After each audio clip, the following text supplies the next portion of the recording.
Now, Cookie, let's go through the grid because the cars are making their way down Conrod Straight right now. As we mentioned, Bryce Forward will start from pole position. Tony Evangelou in the Ford Falcon in second. So you've got the Holden versus Ford battle back in the mountain once again. Joshua Smith in third, Terry Wahoon in fourth, Stephen Lacey in fifth, Jim Policina in sixth. Then we have Warren Millett in seventh.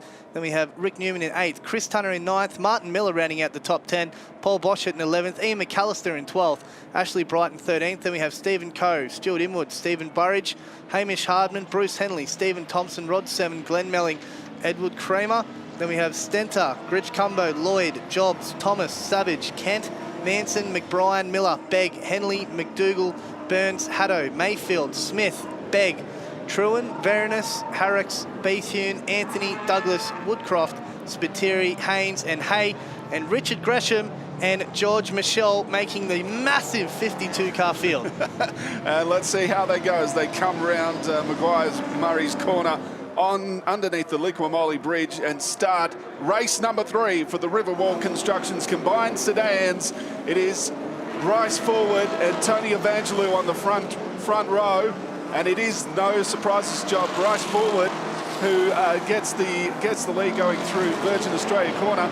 But it looks like Josh Smith might have gotten past Tony Evangelou. Yeah, we've had a change for second position for the first time all weekend. That is Josh Smith up the inside of Tony Evangelou, pushing him back into third position. And here comes Stephen Lacey as well. Lacey's past Evangelou and Wahoon. So he's making a charge up the hill in that massive horsepower Chevrolet Camaro as they go through turn 2 for the first time. But it is Bryce Forward all the way out in front at the moment. We've been waiting for Stephen Lacey in this Camaro. Such a commanding lead in last year's races, and have been wondering what's happened to him this weekend. Well, now we're starting to see that form from last year come in, but he is starting to get pressured, Stephen Lacey. Yeah, he is certainly, and the Camaro won't be quick over the top as what the V8 supercars are at the moment, but Bryce Forward already about a 6 or 7 car length lead as they come through Reed Park, back to Joshua Smith, and then of course we mentioned just a second ago Stephen Lacey in third, Tony Evangelou in fourth, Terry Wahoon misses the apex there at McPhillamy, runs a little bit wide over the Ripple Strip, but continues on,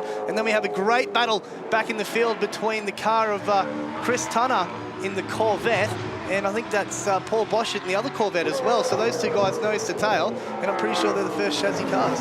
When had a chat to this guy. Evangelou runs very, very wide through Bentley, goes up the inside of Lacey. They're going to run side by side. The Camaro Sport Sedan versus the Ford Falcon V8 Supercar, and Terry Wahoon wants a piece of this as well. But Stephen Lacey's going to have too much power down the straight, and he's going to pull right up the side of Evangelou. Looks over, gives him the thumbs up, probably not, and heads back down in the Caltex chase. But who's going to be the brave one on the braking now? Terry Wahoon has a look at Evangelou as well. Evangelou's going to duck to the inside. Stephen Lacey very, very defensive.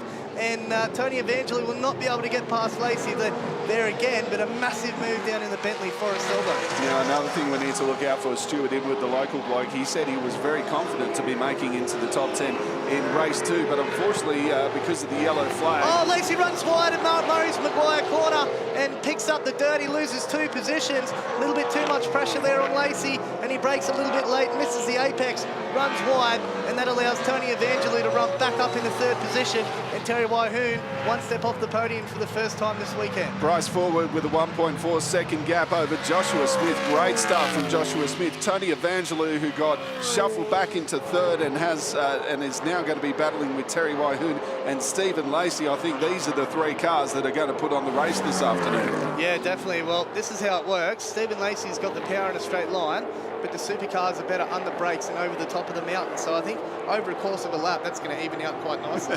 So it's going to be very interesting racing from these 3 cars. On screen at the moment, Ian McAllister's Mustang. Jeez, howdy cutting, Cookie. Sorry to cut you off there, but there would have been 1 layer of paint between Terry Wahoon and the wall. He is absolutely pushing as hard as he can over the top.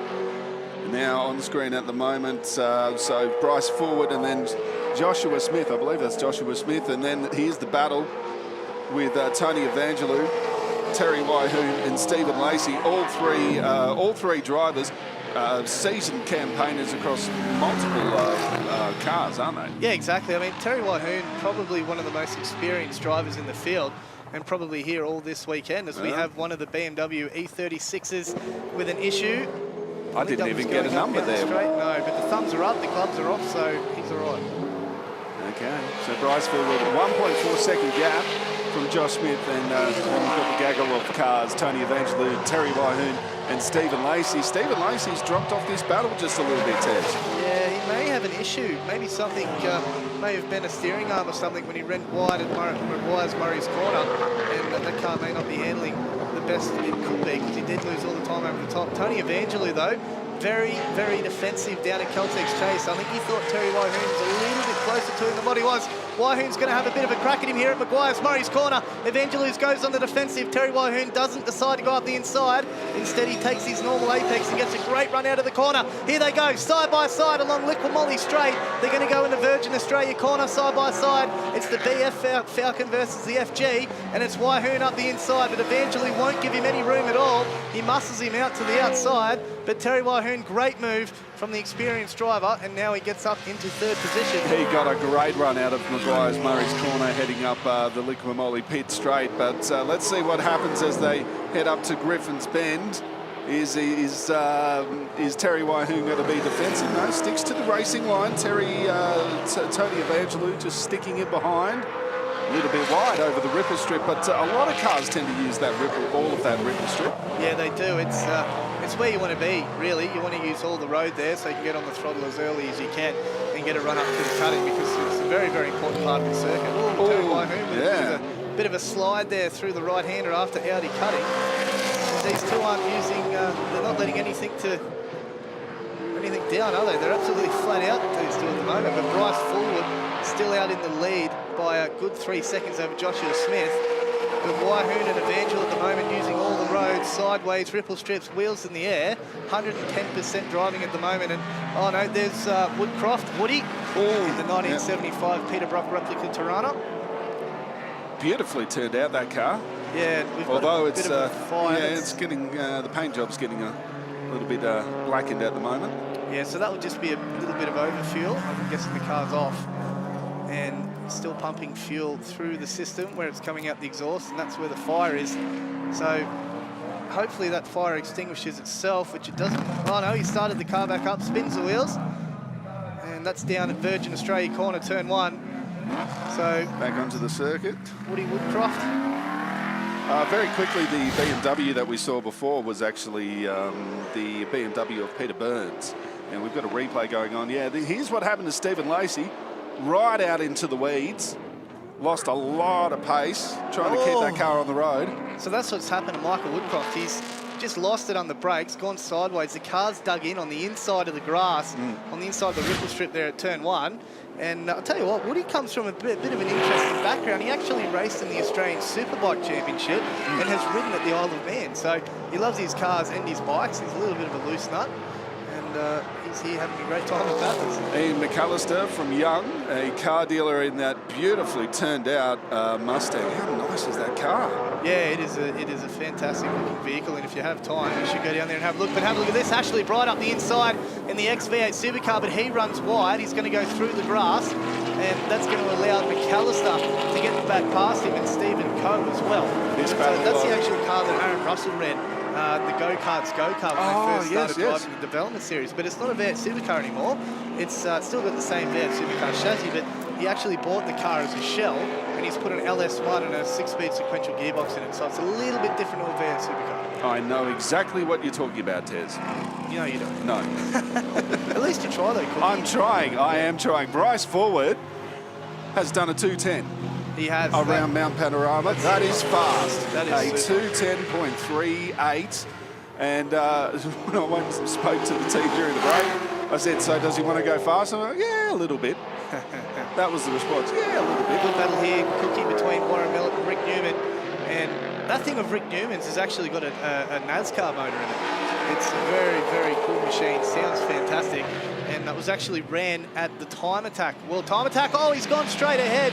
A little bit too much pressure there from Warren Millett. He's gone straight ahead of Coates High-S's through the where there used to be a sand trap. Luckily there isn't a sand trap there now, because that would have caused a bit of chaos. And have a look who's up the back of Warren Millett as well. Stuart Imwood, the local boy.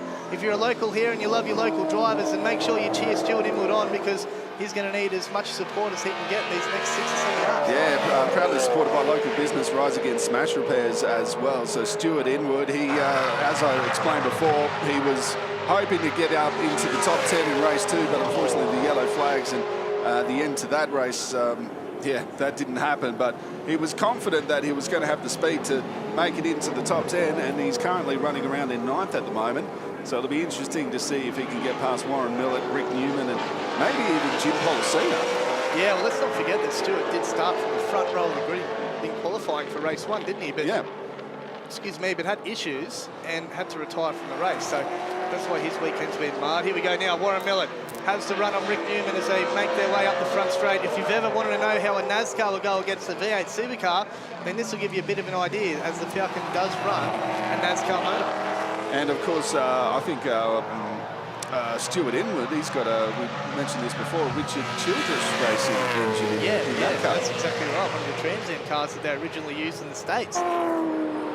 Of course, he picked that car up in New Zealand. Oh, and there are the guys from the Lamborghini New Zealand team that is just underneath our commentary box. A few of those guys were actually helping Stuart Inwood when he was over in New Zealand. Oh, there you go. So there's a bit of a connection there. It's good to have connections in motorsport, Cookie. It's oh, we got a spinner down here. Ashley Bright loses it at Murray's Corner. You can't see it on the screen, but we can see it from our vantage point here at Maguire's Murray's Corner. There he is on cue. Smokes the tyres out. The crowd love it. It's a little bit like some of that's down there at the moment. And away he goes off into the distance once again. I think he did that on his own as well.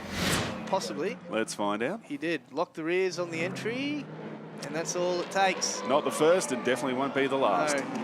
Poor old Bruce Henley would have had the heart rate up just a little bit. On the heart there for a minute.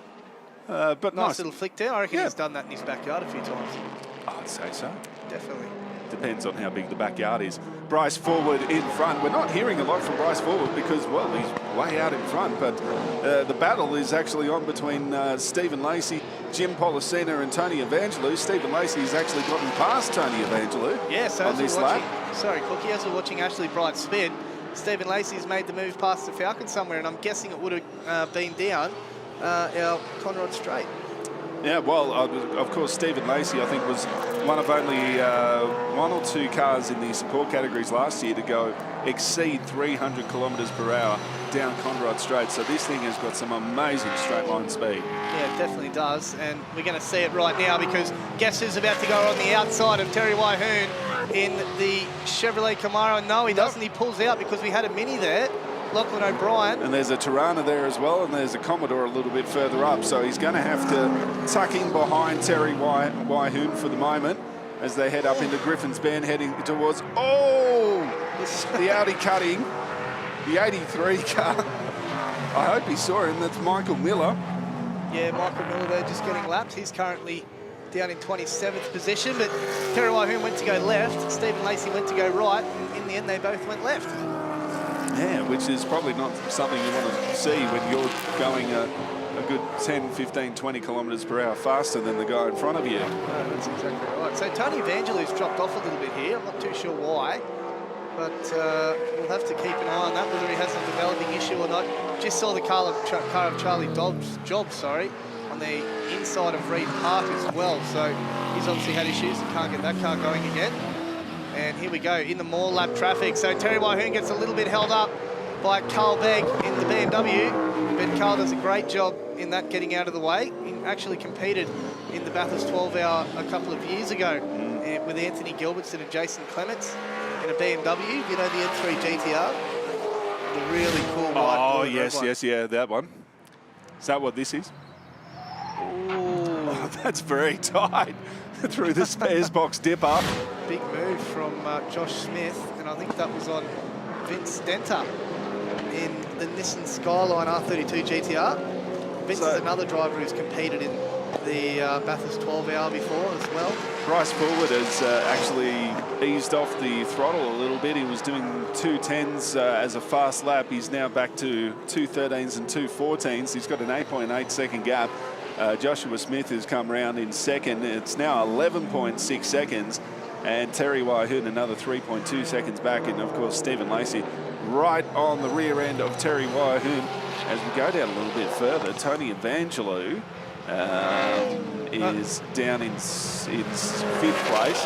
Oh, Warren Millett with a massive off right in front of Stuart Inwood. And that's going to benefit Stuart Inwood as well. I wonder if anything, if he did that on his own. We'll find, I'm sure we'll find out very soon, actually. Rick Newman, so Jim Policina is... oh, geez, Warren, look out, there's a concrete wall there. That's the one that Jared McLeod hit last year. You know about that wall? I do. You came very close to that. I did. Avoiding some look at this. Lock up, brake lock up. Yeah, just outbrake himself a little bit there, Cookie. And what happens there is you try and modulate the brake pedal because you don't want to jump on it and lock your tyres and destroy them.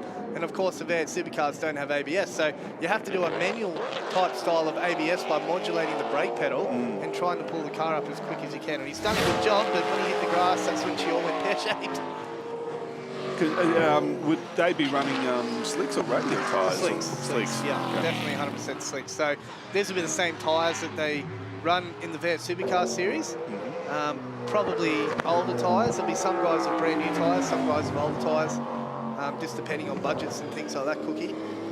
Use the hashtag B12HR if you're, I don't know, have a question for Tez or just enjoy watching the racing. Big crowd up the top, Cookie. I went up there during the lunch break, and there's some very enthusiastic people up there enjoying their motorsport, which is great.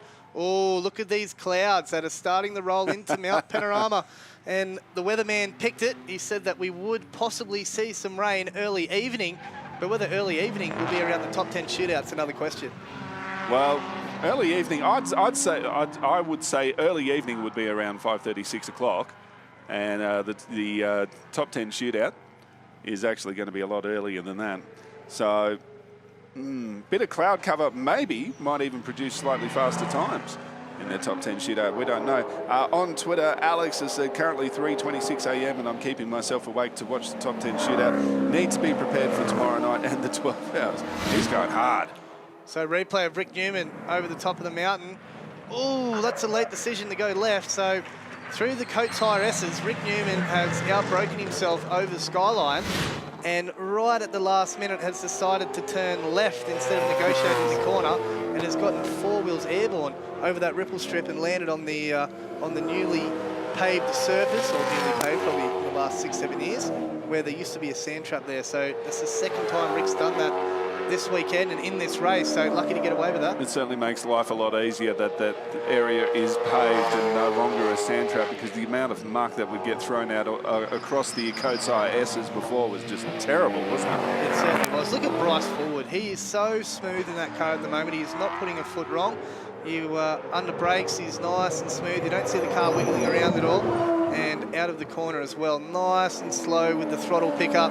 Nice and smooth with his turning, doing everything in one turn instead of having hacks at it that you see some drivers do. Very, very smooth and very, very fast is this young guy. When your steering is very smooth like that as well, it means the car's very nicely set up. It's just one smooth move rather than, as you mentioned, hacks at it. It means that you've got the car dialed in perfectly. Exactly. Well, I mean, I guess the philosophy I use with my racing is the straighter the car is, the quicker you're going, and with the less you're turning the steering, the straighter the car is. So it all kind of makes sense. It's just a matter of putting all that theory into practice. As we're looking at Josh Smith now as well, who's again driven a very, very good race and doing everything he can to try and stay as close to he can to Bryce Forward, but Forward's gone. He's 14.4 seconds up the road. And he's actually turned it up again a little bit. He's doing did a 2:11.8 last time around. Yeah, well, that's doing some really, really competitive times. Oh, we got Coe, who's just driven into the sand trap at turn 1. And Virgin Australia corner, yes. He's got a pop tyre on the right rear. So that's what's happened. Yeah. So he didn't have a huge amount of choice as to where he was going to go with that issue. No. Let's just hold our breath. We still have green flags at the moment.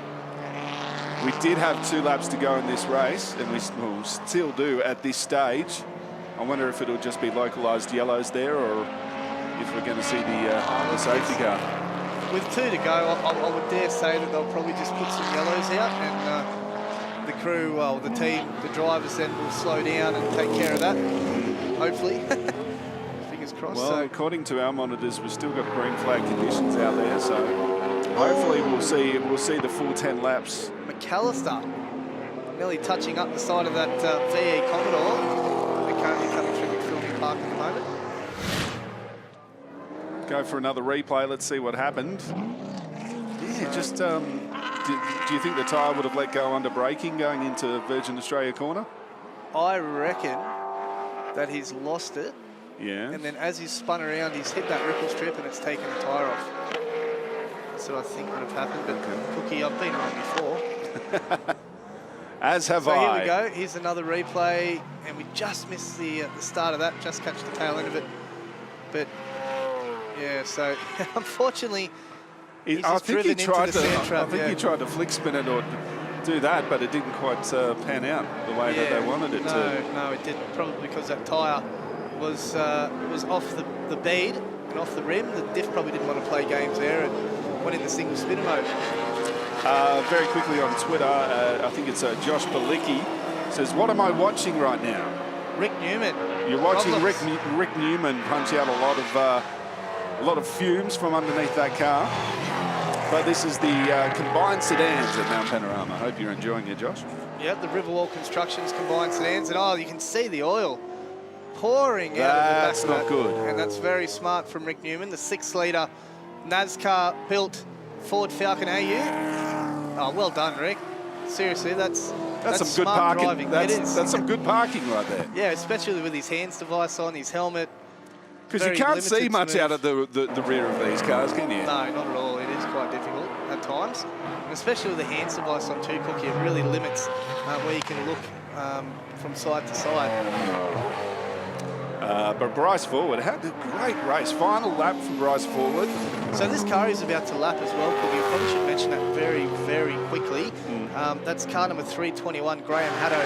It's a Mazda RX-2 with a 13B turbo, 5-speed with a 3-link rear end installed in the vehicle. Now, he's been wanting to do this with his brother for 20 years. They've always wanted to race at Bathurst together, and unfortunately his brother passed away, and he decided that he would come up and do it himself. And it says here at the bottom of his notes, RRP Greg Hadow, my brother, my mate, this is for you. So a bit of a touching tribute. That's there good. For his That's great. I'm glad you mentioned that as well. So that's a great story. That was good to give him a mention as well. So here's Bryce Fullwood now on his last lap through Bentley Forest Elbow.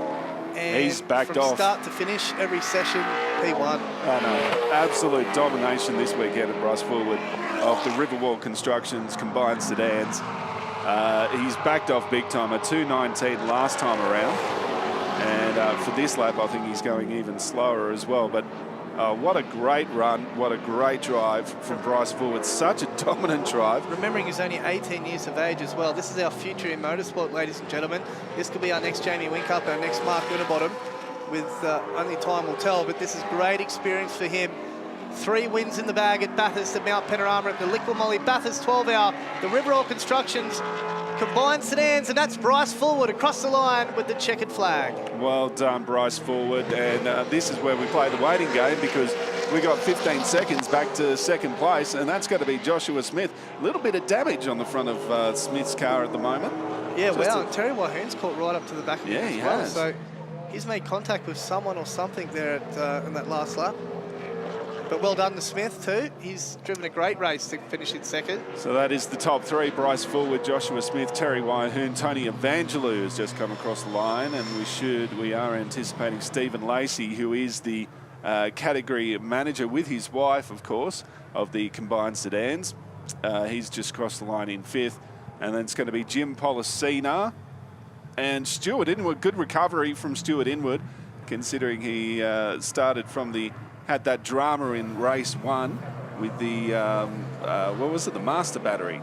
A link from the master battery basically cut off all power to the car. You better be careful how you say that, but yeah, that's very, very true. So that's not good, but at least they fixed it. Yes. And he's had a pretty good finish to the weekend, Cookie. Yes.